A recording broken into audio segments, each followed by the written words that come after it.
একদিনে 1000 নেকি করতে হবে, এমন কি আছে যে অপারগ, আমি পারবো না, আছে? এরকম জিজ্ঞেস করছিল রাসূলুল্লাহ সাল্লাল্লাহু আলাইহি ওয়াসাল্লাম।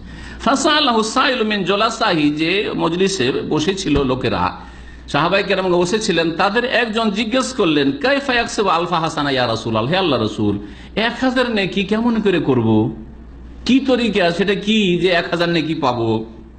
খুব সহজ। নবী সাল্লাল্লাহু আলাইহি ওয়াসাল্লাম বললেন, ইউসাব্বিহু মিআতা তাসবিহা, 100 বার সুবহানাল্লাহ বলেন। কি বলবেন?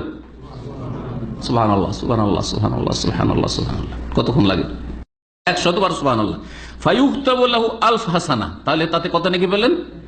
1000 নেকি। 100-তে 1000, তাহলে একবার সুবহানাল্লাহ বললে 10, হ্যাঁ 10, জি 10 শত হয়ে গেল।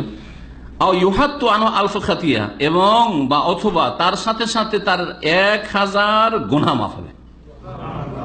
100 বার সুবহানাল্লাহ বললে